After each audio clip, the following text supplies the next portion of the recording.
বান্দা শোনো, নীল আকাশের নিচে জমিনের উপরে তোমাদের বসবাস রয়েছে। তোমরা ভুলে গেছো আমার কথাগুলিকে আমি কোরআনে জানিয়ে দিলাম। আম্মা বিনিআমাতি রাব্বিকা ফাহাদ্দিস, আমার নিয়ামতের বেশি বেশি চর্চা করো, তবে দুনিয়ার জমিনে কার তোমরা প্রশংসা করো। আমি রব্বুল আলামিন আকরামাল আকরামিন মাবুদ বলে শোনো, দুনিয়ার জমিনে যদি আমি আল্লাহকে পেতে চাও, ওই নবীকে আপন তোমরা করে নাও।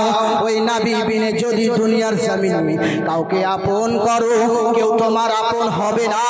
যদি আপন হয় শুধুমাত্র একজন হবে, যিনি হলেন শাহে মদিনা।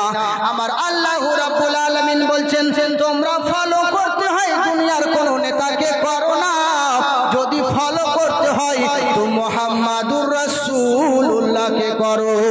লাকাদ কানা লাকুম ফি রাসূলিল্লাহি উসওয়াতুন হাসানা, তোমাদের জন্য নবীর জিন্দেগিটাকে উত্তম নমুনা করে পাঠিয়েছি। তবে বলে দেখো, শুধু আমরাই কি নবীকে মানব? দুনিয়ার কি সবথেকে শ্রেষ্ঠ ধর্ম, যে ধর্মতে আমরা এসেছি, এটা সকলেই মানে।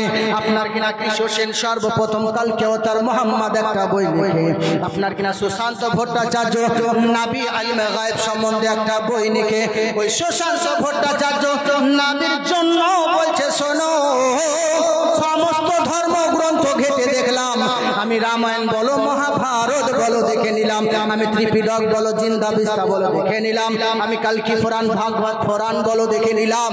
যদি সবচেয়ে উত্তম ধর্ম কিছু রয়েছে তো একটাই ধর্ম রয়েছে, সেটা হলো আখরি নবীর যেটা রয়েছে, সেটা হলো কালকি অবতার শুধুমাত্র মুহাম্মাদুর রাসূলুল্লাহ। কেমন নবী গো, যে নবীর কোনো তুলনা হবে না। এটা কি আমরাই বলছি? বলে না, তিনি এমন নবী হবেন, তিনি মক্কায় জন্মগ্রহণ করবে, মরুভূমির এলাকায়। শোনা কথা, আমি আরো ভিতরে নিয়ে যাই বা সংক্ষিপ্ত করে আমি এগিয়ে নিয়ে যাব। কি কথা বলতে আছেন শোনো।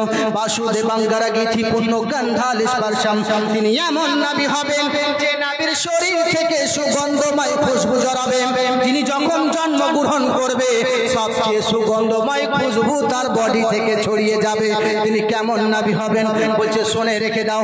তিনি হবেন বাসুদেবাঙ্গারা গীতি পূর্ণ গন্ধাল স্পর্শম দ্বাদশং শুক্ল পক্ষ মাধবে মাসি মাধবম জাতদত্ত সুত পুত্রং পিতরং মালশস্যং ফলে বিষ্ণু যশা।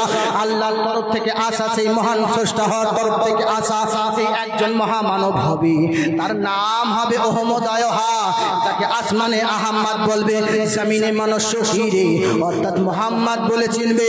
এবং তার মায়ের নাম হবে মাসুমাতি, তার সুমাতি অর্থাৎ আমেনা মায়ের নাম হবে, বাবার নাম হবে আব্দুল্লাহ অর্থাৎ বিষ্ণু যশা আল্লাহর দাস। উনি এমন একজন মহামানুষের ঘরে জন্মগ্রহণ করবে, তিনি সবচেয়ে বড় উচ্চ খানদানের মানুষ হবে। তিনি কেমন মানুষ হবে বলছে, শোনো, সে ওই জায়গাটার সব থেকে বড় পুরোহিত হবে।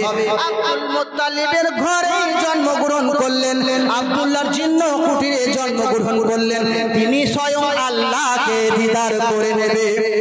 সুবহানাল্লাহ, সুবহানাল্লাহ, সুবহানাল্লাহ, করে আল্লাহকে দিদার করবে। শোনো, আসমা সুকমা রুহা দেবতাতম জগৎপতি, তিনি এমন একজন মহামানব হবে, মক্কার সরজমিন থেকে বুররাকে চড়ে বিদ্যুৎময় গতি যেই গাড়িটাতে চড়বে, একটি রাতে আল্লাহর সঙ্গে দিদার করে সঠিক বাণীর প্রচার তিনি করে যাবেন। তিনি এমন একজন মহামানব হবে, যেই সময় দুনিয়ার জমিনে আপনার কিনা মহামারী দেখা দেবে, গুনাহগারে মানুষ পরিপূর্ণ হয়ে যাবে, চারিদিকে রং তামাশায় মগ্ন হয়ে যাবে, মেয়েরা বাপের কাছে ভালো থাকবে না, বোন ভাইয়ের কাছে ঠিক থাকবে না, গরিবদের উপরে অত্যাচার হবে। ওই সময় জন্মগ্রহণ করবে আপনার কিনা কেমন করে জন্মগ্রহণ করবে, বাহুর মাটিতে বাস্তুতে নামাজটায় সেই গীতাঞ্জলি পড়বে দায়, সারা জগৎ আলো হয়ে যাবে।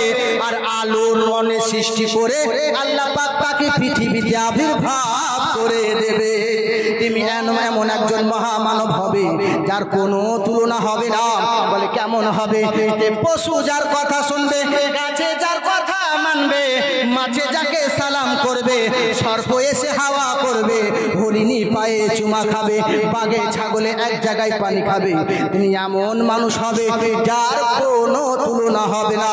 তাই কতজন বলি আমরা, বাকিরি বলে হাম বিশের হ্যাঁ यानी आज से दिलेर हैं कि बकरी बोली हम भी शेर हैं, यानी आज से दिलेर हैं। क्यों कट चुका है गए जफा, आ गए हुजूर आ गए, सुभान अल्लाह हुजूर आ गए। এইবারে মানুষটা কেমন হবে? ও বেদ প্রকাশক আরো প্রকাশ করে দাও। বলে শোনো, তিনি এমন একজন মহামানব হবে যার তুলনা বিশ্বের মাঝে কোনো মানুষ তুলনাহীন, তিনার তুলনা হবে না। তিনি আসমান জামিন নক্ষত্র যাহা রয়েছে এক জায়গায় দাঁড়িয়ে পাবে শান্তি যোগে শান্তি যথাযথরম পদ্মময়ী। তিনি ভবিষ্যতের কথা সব কিছু এলান করে দেবে। তিনি একজন এমন হবে সারা পৃথিবীর কথাকে এক জায়গায় দাঁড়িয়ে সারা পৃথিবীর বাণীকে ছড়িয়ে দেবেন। তিনি এমন একজন মহামানব হবেন যার কোনো তুলনা হবে না।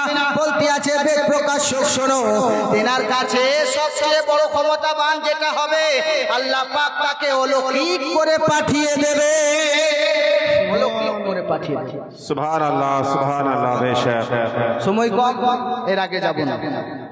আল্লাহ পাক বুঝার তৌফিক দান করেন, আমল করার তৌফিক দান করেন। কেন সময় কম, কাজ বেশি। এক তো অনেকে বলছে মলসা আসার কথা নয়, আবার এলেন। তো আমার আসার সত্যি কথা নয়, আজকে যাবার কথা ছিল অন্য জায়গায়, কিন্তু জ্বালাই করে আসতে হলো এখানকার মানুষের। ওই মানুষটাকেও জ্বালাই করে আসতে হলো ভিজে ভিজে। আমাদের আসার কথাই ছিল না। তো আল্লাহ পাক কোনখানে কার রুজি লিখেছে সে আল্লাহ পাকই ভালো জানে। এখানকার মানুষের ভালোবাসার কারণে হয়তো আমরা উপস্থিত হয়েছি।